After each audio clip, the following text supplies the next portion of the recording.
But when I have to say all of this, one of the big issues we're going to have to think about is how do we protect the elderly, in particular those above 70. Preferably those above 60 or 65, because mortality is still higher in that group. But above 70, we're really concerned. We need to think about whether it's going to be possible to have some kind of partial lockdown. And it can be a voluntary partial lockdown until the end of September or so, when we think the most of the wave of this epidemic will be over. I don't know it's going to be over on the end of September. I'm not a crystal ball gazer, but I've just provided that as a target for now.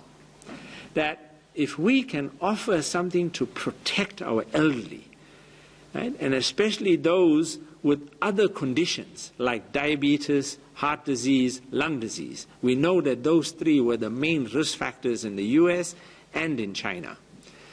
Those individuals, can we provide them with protected self-quarantine and self-isolation, so that what it means is that our children will go to school and they play in school. When they go home, they can't play with granny. They cannot play with grandpa, because they will pose a risk to transmit the virus to their grandparents. We're going to have to protect our elderly in this period. We're going to have to build the field hospitals for the triage, especially in our big cities. And all of that's already well ahead in planning and so on. Those sites have been identified. And we need to get the staff ready. They need to know that we are going to head to this exponential curve. We need to have our makeshift ICUs, our ventilators, our PPE. All of them major challenges, because the whole world's trying to get all these things at the same time. So let me end off, next slide, with making some concluding remarks about where we are. So I've given you a sense in the course of this presentation about some key components of this epidemic and its response. First, I've told you that South Africa has a unique epidemic trajectory, that our current trajectory was a rapid increase, and because we intervened, and we intervened at an opportune time, we curtailed community transmission. Community transmission is continuing, but at a much lower level than we anticipated. I also gave you the bad news, the difficult truth, that we probably can't escape the exponential part of this epidemic.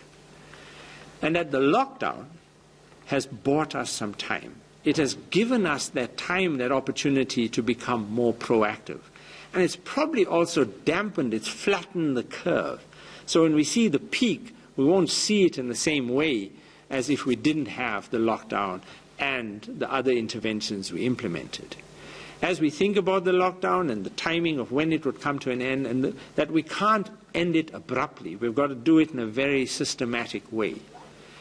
And we need to think about, in the next few weeks, as our focus shifts to stage 5 of hotspot identification, in other words, finding the flames, fighting the flames before they become fires. To stage 6, when we start preparing with all our medical care response, and then we move to stage 8, where we introduce our surveillance activities. Next slide. I want to end by just thanking many people. Minister Mkhize and I have spent quite a lot of time thinking through these issues, and many people contributed and guiding us and giving us information that made all of this possible. On that note, I'd like to thank you, and I'd like to hand over back to Minister.